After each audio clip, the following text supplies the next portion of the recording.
Hoy nos acompaña un científico hondureño radicado en Inglaterra. Se trata de Salvador Moncada.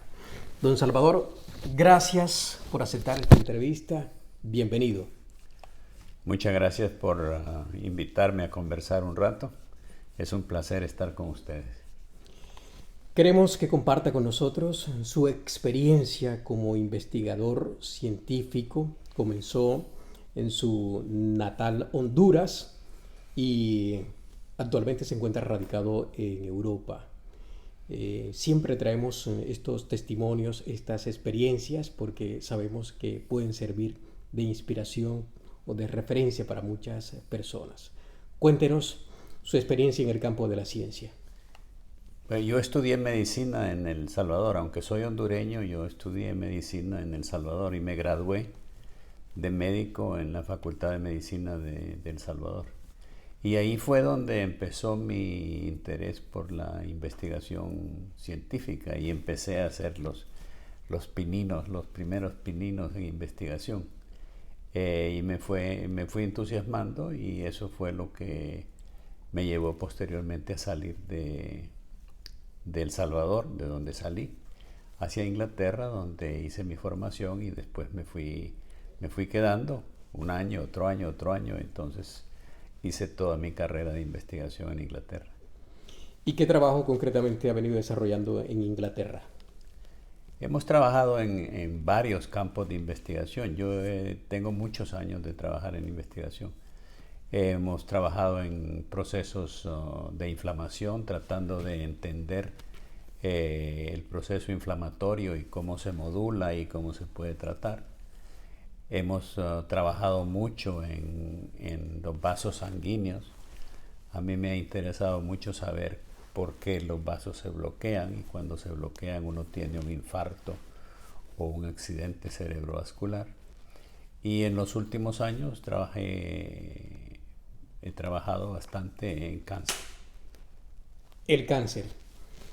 Una de las grandes preocupaciones de la comunidad científica, uno de los problemas que más afecta a la sociedad. En ese sentido, don Salvador, siempre estamos a la espera, siempre que empezamos nuestro programa en la radio, queremos llevarle una noticia de esperanza a los enfermos de cáncer.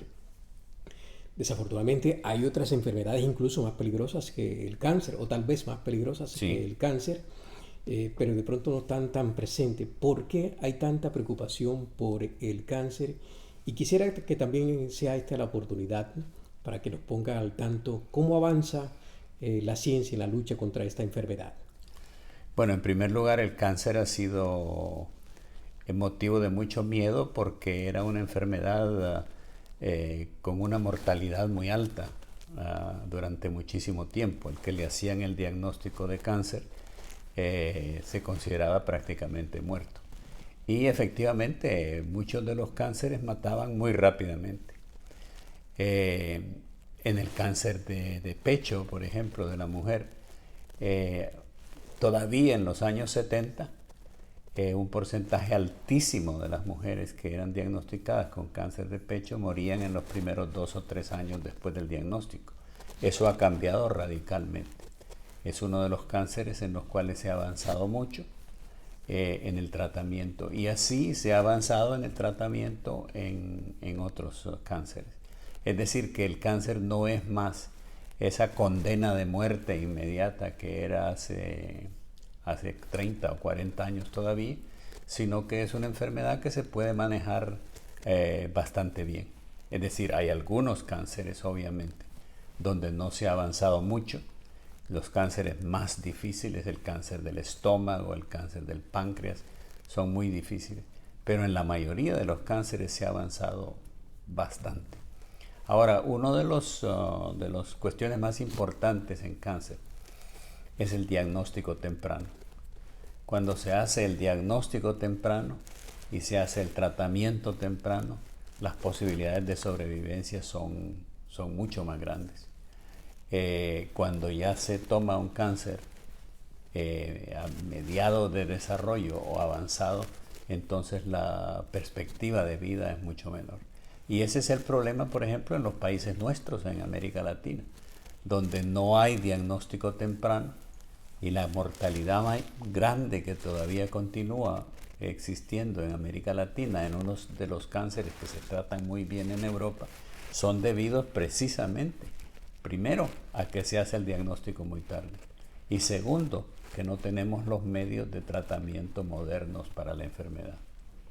Hay un enorme reto entonces en ese sentido. Primero entonces, digamos, la parte preventiva, trabajar la parte preventiva, ¿no? Sería clave para lograr el diagnóstico, porque ahora mismo pues le ponen las cosas muy difíciles a los médicos, porque cuando se dan cuenta del cáncer ya está muy avanzado. Claro, es lo que le decía, decir, primero porque no hay acceso a la medicina, un gran porcentaje de la población de América Latina no tiene el acceso que la población de España tiene, por ejemplo, al servicio médico. Entonces cuando llega, ya llega con cánceres muy avanzados que son muy difíciles de tratar y que en los cuales no se tiene éxito y la persona muere rápidamente. Pero lo otro que usted mencionó, que no había mencionado yo, es la parte preventiva. Hay una serie de cosas que pueden hacerse para prevenir el cáncer y esa parte es muy importante. Y tienen que ver más que todo con el estilo de vida. Es decir, dejar de fumar, por ejemplo, tratamiento de la hipertensión, de la diabetes, de la obesidad, son importantes porque están ligadas al comienzo del cáncer. En América Latina empieza a haber ese problema espantoso en el cual la mitad de la gente es obesa y la otra mitad de la gente es desnutrida. Tenemos la enfermedad de los países ricos y la enfermedad de los países pobres al mismo tiempo. La obesidad que se ha ido adquiriendo es seguramente una de las causas relacionadas con el cáncer. Y esos cambios de estilo de vida son importantes para prevenir el comienzo del cáncer. Y tampoco tenemos en América Latina unos sistemas de atención primaria, de atención a la población, de seguimiento de la persona sana, que es lo que debería de hacerse, que permita efectivamente diagnosticar muy temprano el aparecimiento del cáncer o cualquier otra enfermedad crónica, que son las que nos están matando fundamentalmente. Dice usted que tenemos esos problemas de salud de los países desarrollados y los propios nuestros, ¿no? En vías de desarrollo. Sí. Y quisiera saber entonces qué hábitos son los que tiene nuestra población para que nos convierta en candidatos, llamándolo crudamente, a tener por lo menos un índice, un promedio de vida mucho menor que el resto de la población. Bueno, por un lado está la desnutrición y todo lo relacionado con la desnutrición, con la falta de alimento, con la pobreza y la miseria en la que vive un gran porcentaje de la población. Y por el otro lado, las clases medias que tienen algún acceso a fuentes de dinero y de trabajo y lo demás, han ido adquiriendo los malos hábitos de los países ricos, especialmente de los Estados Unidos, para hablar concretamente. ¿Cuáles son esos hábitos? Eso es la comida chatarra, por ejemplo, que es una de las características más importantes. Es decir, cuando yo estudié medicina en El Salvador, no existía prácticamente gente obesa. Había gente que comía sus frijoles y sus tortillas y un pedazo de carne de vez en cuando. ¿Me está diciendo que la salud entonces de los latinoamericanos, por lo menos en cuanto a su experiencia, ha ido de más a menos? No, le estoy diciendo que en vez de que el bienestar económico haya creado una situación en la que vivimos mejor, el bienestar económico ha venido con problemas relacionados con el estilo de vida. El sedentarismo, por ejemplo. La gente pasa sentada en la televisión por horas y horas y horas, o en la computadora, los niños especialmente, se hacen obesos y empiezan desde muy temprano en la vida a tener las enfermedades que tienen los niños de los países ricos. Eso no existía antes. Por lo menos en ese tiempo la clase media era más sana, creo yo, que ahora.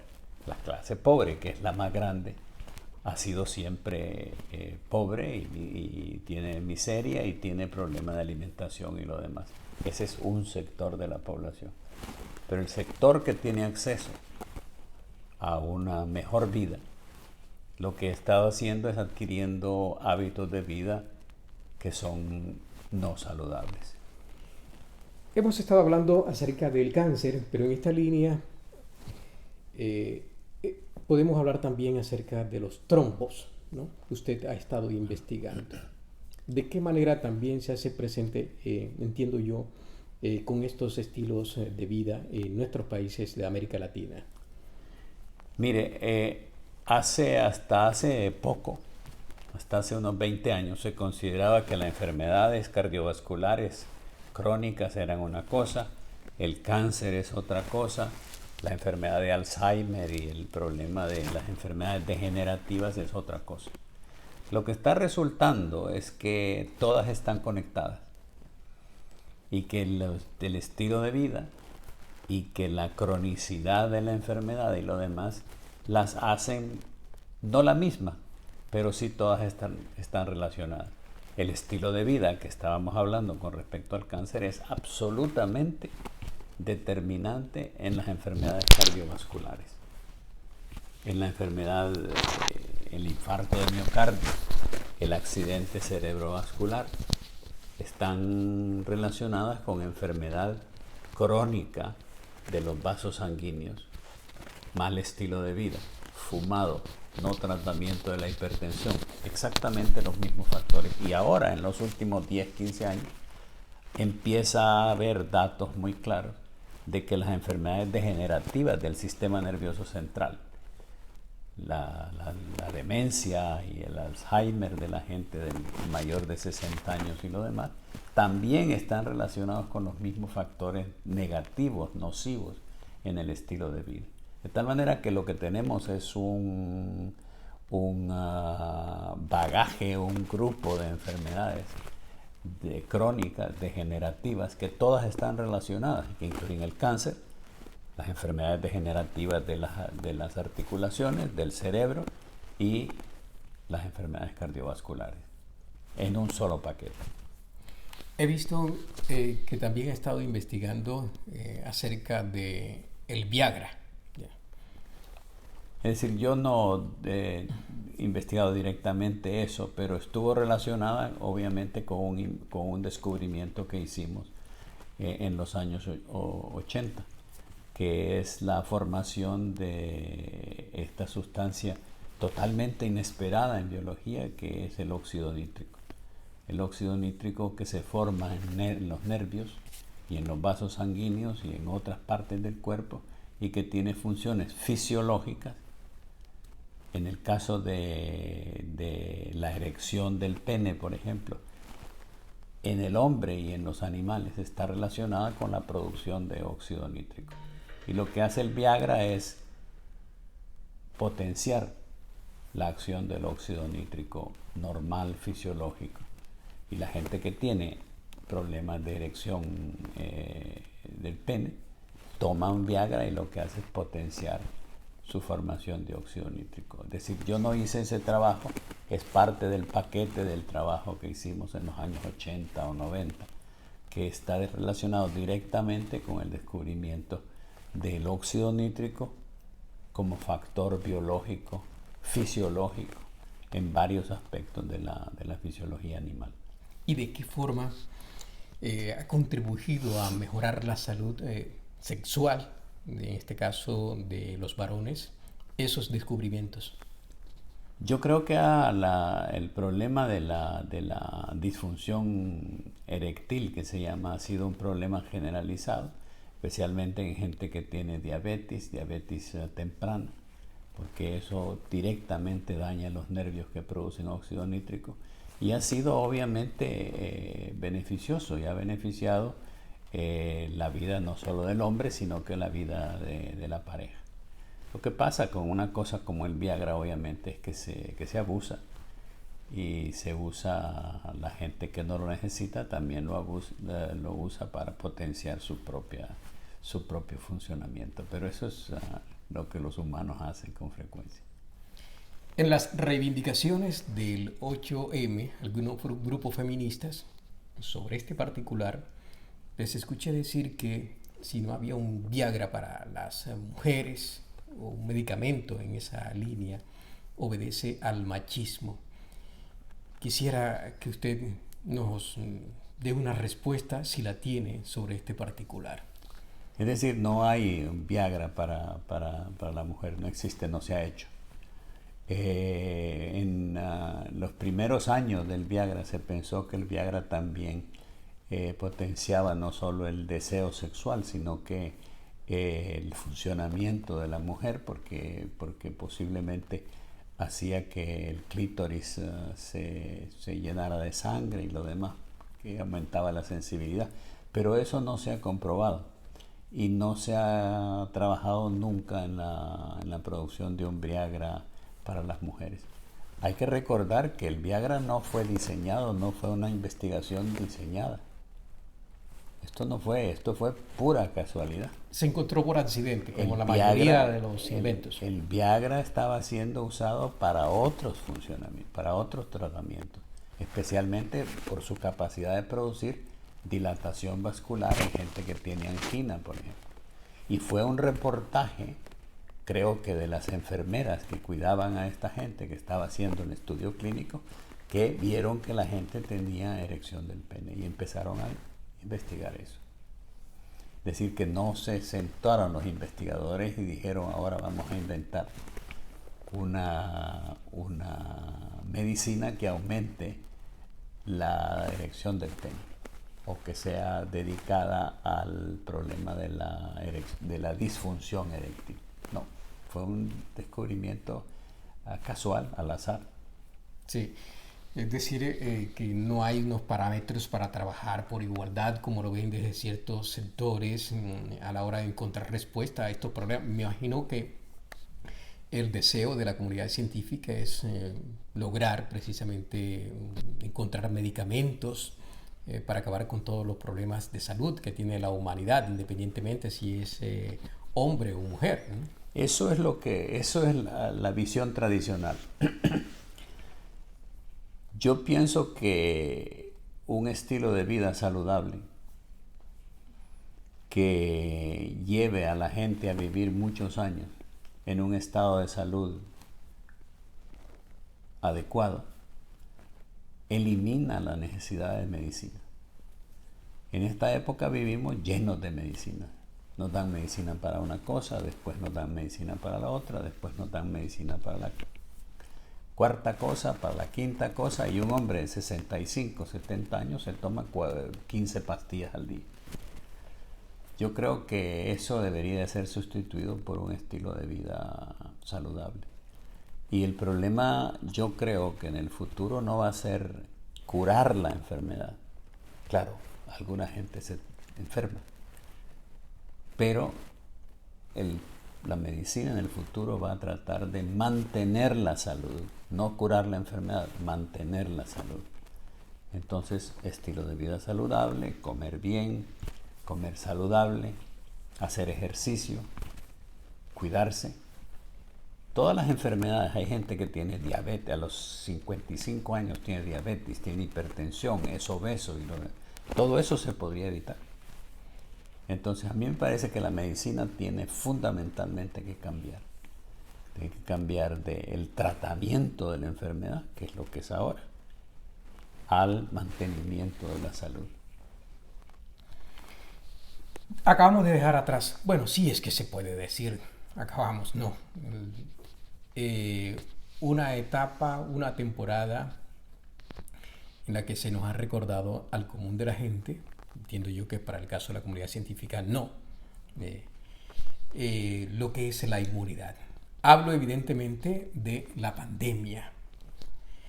Nos acordamos entonces de que llevando lo que usted ha planteado aquí como una necesidad, un estilo de vida saludable, nos podía fortalecer el sistema inmunológico. Y hemos visto toda clase de opiniones aparecieron también los pseudomédicos, pseudocientíficos, contradiciendo a quienes investigan.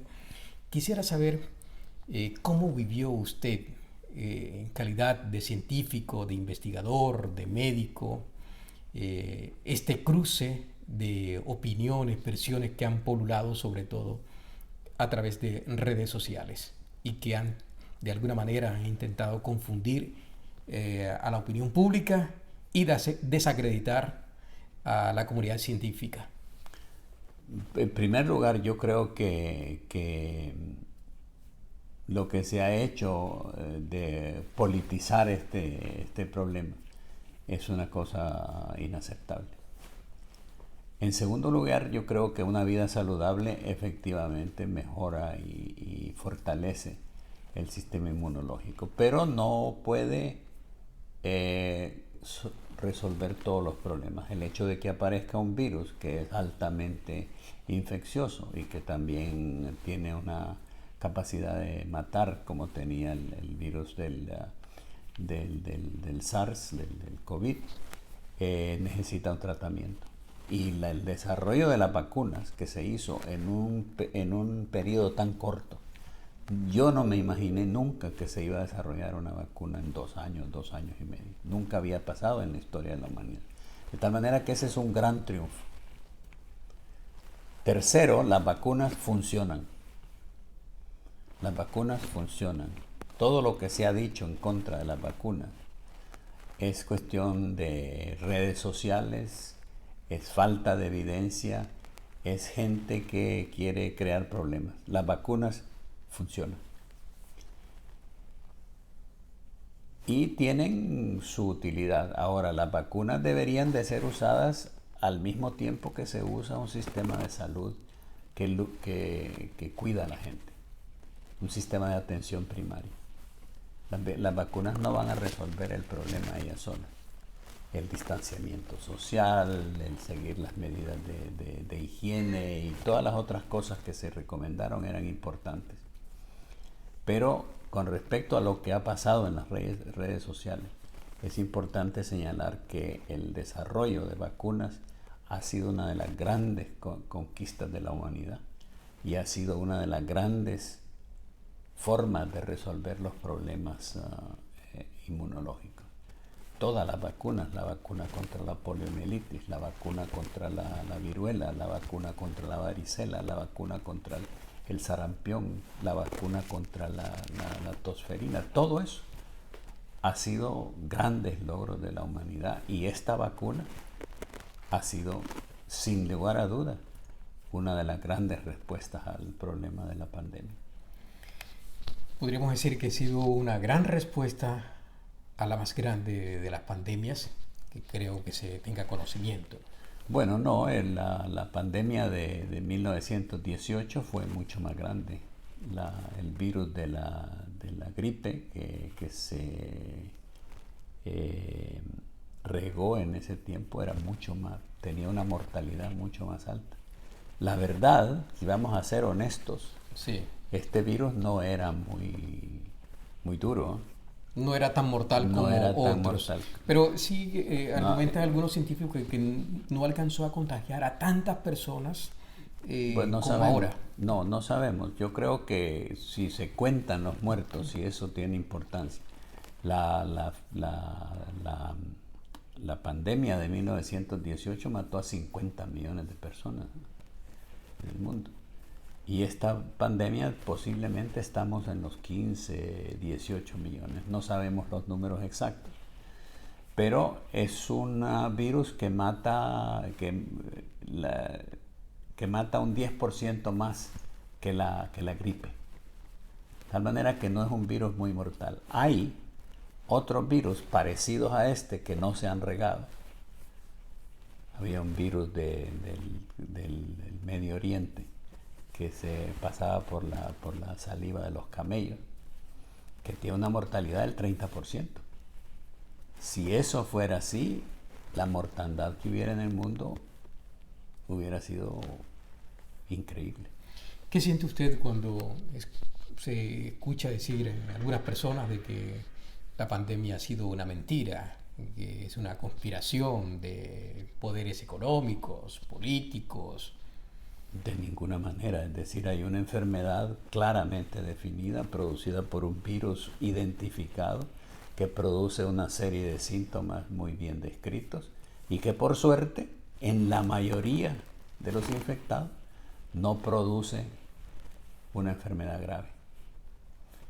Pero hay una enfermedad debida a la infección del virus.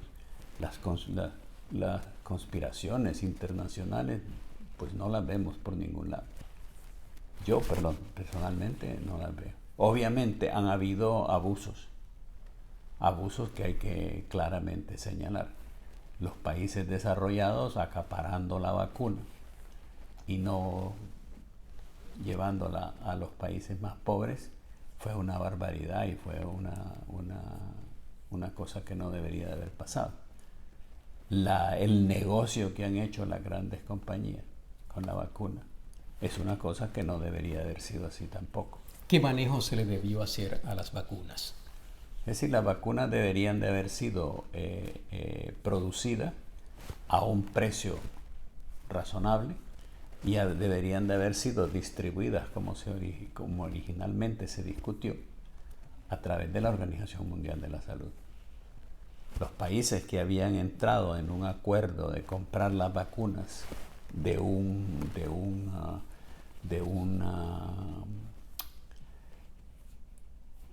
pool, de un grupo de vacunos que se iban a ir produciendo, después hicieron tratos los países ricos individuales con las compañías productoras de vacunas y empezaron a jalar las vacunas hacia sus propios países, de tal manera que en algunos países ricos se estaba vacunando 3 o 4 veces la cuarta dosis, cuando en algunas partes del mundo no se había dado ni la primera dosis. Eso no debe de haber pasado.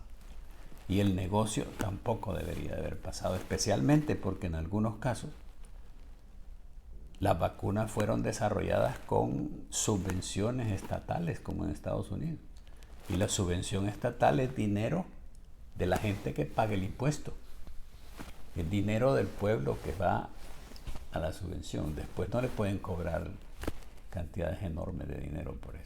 En todo caso, lo que se vio con las vacunas fue un espectáculo muy triste, ¿no? Los países desarrollados presumiendo de quién vacunaba primero a su población, mientras los países en vías de desarrollo tenían que esperar a ver cuánto les quedaba y así sucesivamente. Pero por otra parte, no sé, don Salvador, si esto ha podido servir también para hacerle recordar a los países en vías de desarrollo la importancia de priorizar la investigación científica. Y en este sentido, debo preguntar, ¿es posible que los países en vías de desarrollo puedan apostar por la investigación científica? ¿Están en capacidad de hacerlo? ¿Se puede intentar?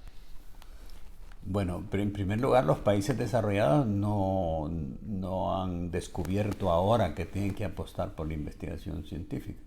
Tienen años de haber priorizado la investigación como una inversión estratégica. Imagínese usted que los países ricos invierten el 2,5-3% del Producto Territorial Bruto en investigación científica, de un Producto Territorial Bruto muchísimo más grande que los países nuestros. Y nosotros no invertimos ni siquiera, en algunos casos, el 0,5%. Entonces no invertimos en investigación, no tenemos investigación. Los resultados de la investigación obviamente tienen, bien manejados, un impacto positivo en la sociedad. Las vacunas es una historia, pero los antibióticos es otra historia. El saneamiento ambiental es otra historia, y así sucesivamente son productos de la investigación científica. Nosotros deberíamos de estar investigando muchísimo más de lo que hacemos. Deberíamos de tener porcentajes de nuestro Producto Territorial Bruto más importantes dedicados a la investigación. Pero no se hace, ¿por qué? Porque en los países nuestros no se pueden hacer planes a largo plazo. Cada gobierno que llega tiene sus propios planes y para todo lo demás. sin darse cuenta que hay algunas áreas de inversión estratégica que no deberían de cambiarse. Educación, vivienda. Vamos. Lo siento.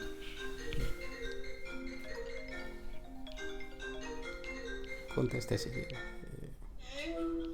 I will call you in a minute. Bye. Disculpen. No te pasa.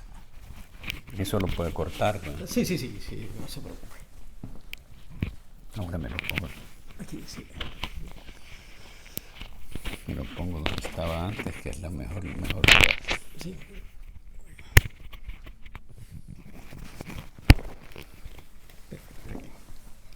Entonces no hacemos investigación. No hacemos investigación, no tenemos descubrimientos, no tenemos innovación, no tenemos un impacto positivo en la sociedad. Esa es característica de los países subdesarrollados. Ahora, nos saltamos un punto que es importante, y es que si el mundo ha aprendido de la pandemia. Yo creo que debería de haber aprendido. Debería de haber aprendido de que vivimos en un mundo en el que estamos todos en el mismo barco, como dicen. Efectivamente estamos en el mismo barco. Sí. Y que no hay forma de separarse y vivir bien los unos y mal los otros. Porque los problemas que tenemos enfrente son problemas mundiales, planetarios. Y hay un problema mucho más serio que la pandemia, que es el problema del desastre climático que estamos empezando a vivir. Y eso también hay una diferencia enorme, una desigualdad enorme. Los países desarrollados que han contribuido a la producción de los gases que son responsables del desastre climático deberían de estarle pagando a los países pobres que no produjeron esos gases y que son los que están sufriendo en este momento las consecuencias más importantes del cambio climático. Pakistán, por ejemplo, que ha producido prácticamente nada históricamente de los gases de invernadero, estuvo inundado 2/3 de todo el Pakistán el año pasado, antepasado, debido a unas tormentas que fueron totalmente incontrolables.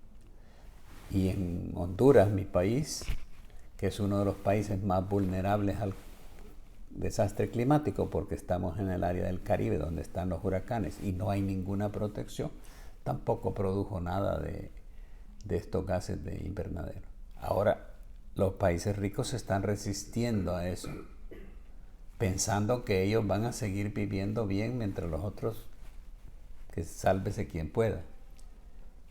La cuestión del cambio climático es una cuestión planetaria y los países ricos van a terminar sufriendo, y si no trabajamos todos por resolver el problema, primero va a haber una desigualdad enorme y segundo van a terminar sufriendo todos.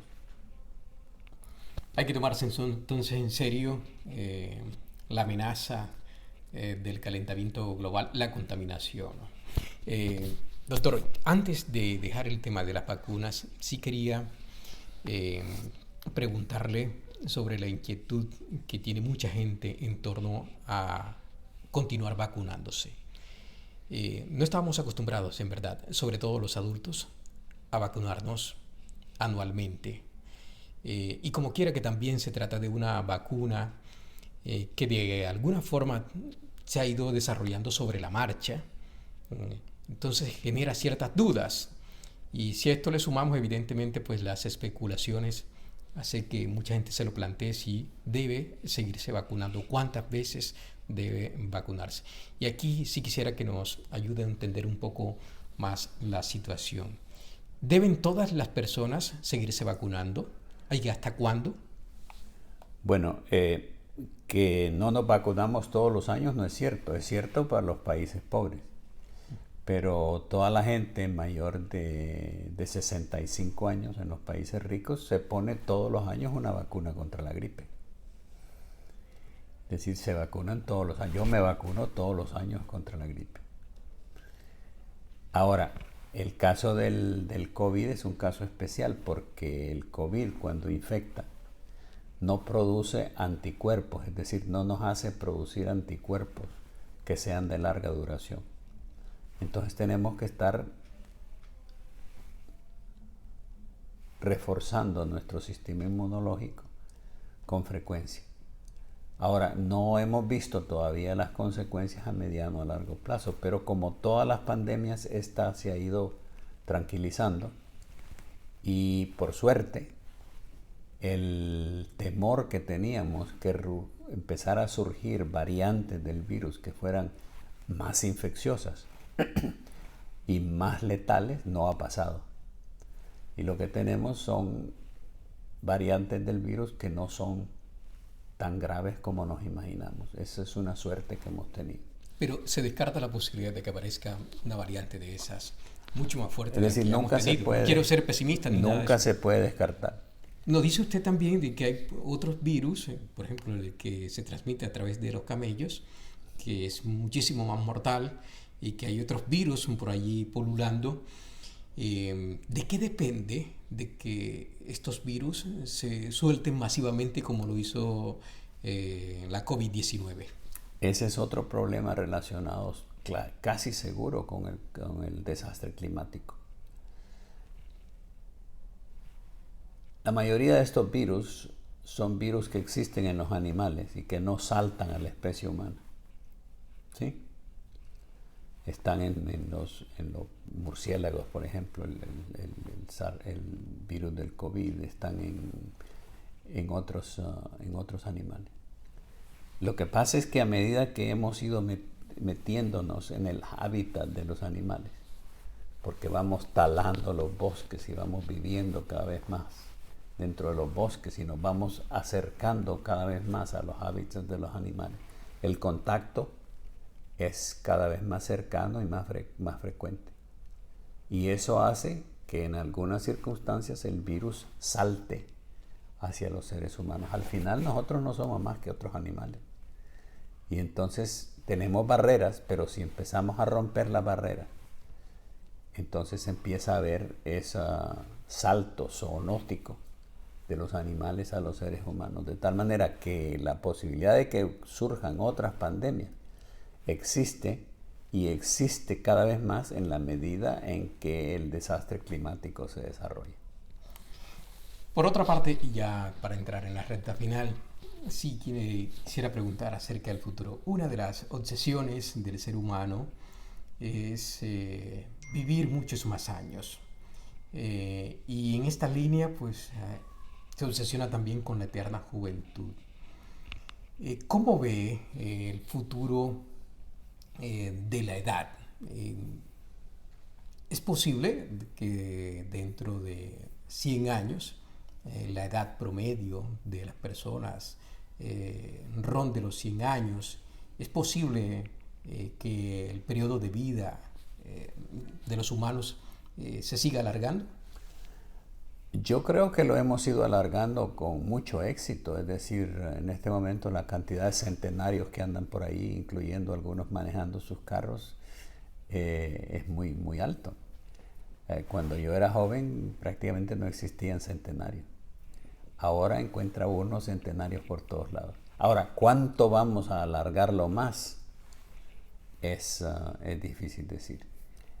Yo no soy de los que creen que lo podemos alargar indefinidamente. Yo creo que al final de cuentas somos unas estructuras biológicas, los seres humanos, que tienen un principio, un medio y un fin. Y que los fenómenos que llevan a nuestro fin van a continuar operando y que si llegamos tal vez a vivir 110, 120 años, posiblemente se pueda. Pero pensar que vamos a vivir 150, 200 años, yo personalmente pienso que no podemos lograr eso. ¿Ni siquiera dentro de 200 años? Ni siquiera dentro de 200 años. Yo creo que somos máquinas biológicas finitas. En última instancia, de lo que se trata es de vivir bien, porque podría ser que a alguien lo tengan en una incubadora y lo hagan vivir 200 años y le estén dando comida por un tubo y le pongan tubo de cosas por las venas para mantenerlo vivo. Pero es que eso no es el objetivo de la vida. El objetivo de la vida es vivir lo que se va a vivir bien. Fíjese usted que en este momento hemos alargado la vida, pero hemos alargado la parte mala de la vida. Mi abuela, en la época de mi abuelo, por ejemplo, la gente vivía hasta los 55 años, 60 años, le daba un infarto y se moría. Ahora esa gente la salvamos. Y entonces ya es una persona que ha tenido un infarto, que tiene otros problemas. Y los problemas se van acumulando. Y entonces los segundos 50 años son los malos de la vida. Los primeros no los hemos cambiado. De lo que se trata es de vivir bien lo máximo posible. Y después, como dicen, morir joven lo más tarde posible. Tenemos varias etapas. La niñez, luego como adolescentes, luego llega una etapa adulta y luego la de la tercera edad. ¿En cuáles de esas etapas es más determinante llevar una vida sana para tener una larga vida? Digamos, ¿en cuáles de esas etapas nos debemos cuidar más para garantizar una larga vida saludable? En todas, especialmente en las tempranas. Es decir, si uno vive bien los primeros 30, 40, 50 años, entonces se ha cuidado el cuerpo para que envejezca más despacio. Es decir, empezarse a cuidar a los 80 años ya es muy tarde, me explico. Yo creo que es la vida total en la que el cambio de estilo de vida es importante. Si desde que somos jóvenes salimos al campo y hacemos ejercicio y comemos bien y nos cuidamos y no fumamos y nos tratamos la hipertensión y no somos diabéticos por comer demasiado, entonces vamos a vivir más seguros. Eso no tiene ningún secreto. Ahora, si tenemos 70 años y ya tenemos todas las enfermedades y nos empezamos a cuidar, sí, claro, va a tener un efecto. Y va a mejorar la cosa, pero no radicalmente. Debo preguntarle acerca del trabajo que usted ha venido desarrollando en los lugares donde ha estado. Lleva muchos años trabajando en Inglaterra, pero no ha perdido conexión con su país natal, con Honduras. Quisiera saber cómo lo ha hecho, porque muchas personas que se trasladan de sus países, pues esto les implica una desconexión. ¿Cómo compartir el conocimiento? ¿Cómo poder dar ese salto también? Que es todo un reto. Quisiera que nos comparta esta experiencia y sobre todo un consejo, ya que usted lo ha logrado. Bueno, yo nunca he perdido el contacto con América Latina. Yo todavía hoy me siento latinoamericano. Y a través de los años he tenido contacto prácticamente con todos los países de América Latina. He tenido estudiantes, he estado en congresos, he ido a dar cursos, tengo muchos amigos. Viajo con gran frecuencia a América Latina. Usted se da cuenta que después de vivir muchísimos años en Inglaterra todavía hablo español, castellano como latinoamericano. No se me ha pegado el gringo todavía. Yo creo que es una cuestión de actitud. Yo siento que tengo algún deber con América Latina. Me siento pegado culturalmente y emocionalmente con América Latina, y es que eso es lo que ha determinado la cuestión. ¿Qué mensaje le envía a las personas para que se animen también a la investigación científica que se necesita mucho en la región? Bueno, si hay gente, ese es el problema, hay gente en América Latina que quiere hacer investigación y hay talento en América Latina. Lo que pasa es que en el mejor de los casos, logra salir, se forma y regresa y no hay nada que hacer en el país de origen. Entonces yo siempre he dicho que los programas de becas deberían de claramente identificar el lugar donde la persona va a regresar. No solo dónde va a ir a formarse, sino que dónde va a regresar. ¿Cuál es el trabajo que va a tener cuando regrese? Donde perdemos gente es al llegar, que no hay nada que hacer. ¿Sería esa entonces una alternativa para evitar la fuga de cerebros o que Exactamente. sí, la gente que piensa, que investiga, que trabaja en el ámbito científico pueda regresar a los países de origen? Nadie quiere regresar a Honduras a trabajar en un laboratorio como en Estados Unidos, pero quiere regresar a un lugar donde se pueda trabajar y hacer un poco de investigación y contribuir. Y prefiere eso que estar en Estados Unidos, mucha de la gente, porque quiere estar en su país. Pero no hay ni eso. El problema es que no hay los medios. Es decir, no hay el deseo y la idea clara de que hay que invertir en investigación porque eso es una inversión para el país, para el futuro. Como no hay eso, no hay dónde trabajar. Pero vuelvo a la pregunta que le hice en algún momento de la entrevista. Un país en vía de desarrollo, como los centroamericanos o suramericanos, ¿puede llevar a cabo un proyecto de investigación científica? Sí, claro, sí puede. En el mismo Centroamérica.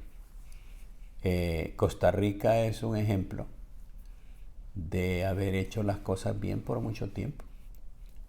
Costa Rica hizo una cosa importante en el año 47, que es la abolición del ejército. Costa Rica no tiene ejército. Y usó esos fondos para desarrollar el país. Costa Rica tiene un buen sistema de salud. Costa Rica tiene una infraestructura de investigación. Costa Rica tiene un buen sistema de universidades. Costa Rica tiene un proyecto de país y la gente que sale a formarse en el extranjero regresa a Costa Rica y tiene trabajo. Costa Rica entonces puede ser el ejemplo a seguir en la región. Por lo menos para Centroamérica. Yo no digo que sea el ejemplo, pero lo que yo le digo a la gente de El Salvador y de Honduras, que es con la que yo interactúo más, es que hay que mirar lo que están haciendo porque hay varias cosas que son interesantes.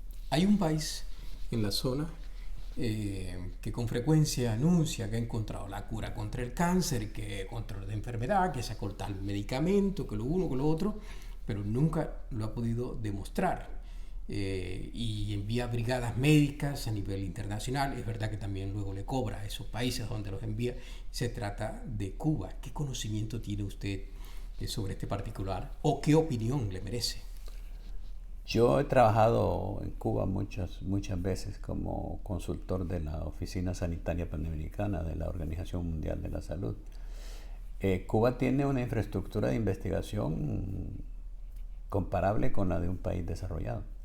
Y Cuba obviamente ha hecho descubrimientos que han tenido un impacto importante en la salud del mundo. Algunas de las vacunas de Cuba han sido altamente exitosas. Cuba además tiene un sistema de salud de la población de atención primaria que es mejor que cualquier otro de América Latina. El problema es que Cuba tiene un bloqueo brutal de más de 60 años y es un país empobrecido. Es un país empobrecido que no puede funcionar. Pero igual también nos llegan imágenes de la precariedad de los centros de atención, de los hospitales. Claro. Pero hay un buen tratamiento médico. Puede ser que no consigan la medicina más sofisticada porque no la pueden comprar. No tienen dinero y no les dan acceso. Pero lo que tienen lo usan muy bien.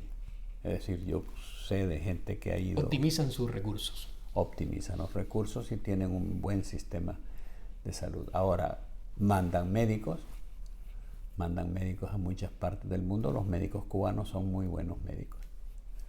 y han estado en muchos países, en Asia, en África, en otros países de América Latina. Y durante la pandemia del COVID hasta fueron brigadas médicas en los peores momentos de la situación en Italia. Fue una brigada médica. Cuando comenzó el Claro, virus. obviamente es una forma también de conseguir dinero. Ellos usan sus médicos para también conseguir dinero. Muchísimas gracias por haber compartido con nosotros Muchas gracias. su experiencia como investigador científico en Inglaterra. Y bueno, gracias también por no olvidar sus raíces. Muchas gracias por la entrevista. Me he divertido mucho y le deseo lo mejor también.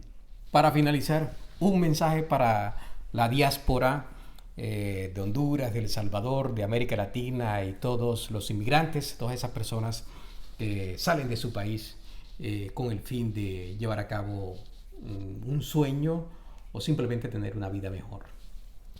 Allí mirando la cámara. Yo creo que la diáspora de Honduras, de El Salvador, de los países centroamericanos, es gente muy dedicada, muy seria, muy honesta, la gente que conozco, y que han sido ejemplo en un país que los ha recibido bien. Yo creo que España nos ha recibido muy bien y la gente también ha respondido muy bien, y hay que seguirlo haciendo así para poder tener una relación con este país, que es un país muy generoso, y tener la posibilidad desde aquí de ayudar a nuestros países. Salvador Moncada, muchas gracias y muchos éxitos en sus investigaciones. Muchas gracias.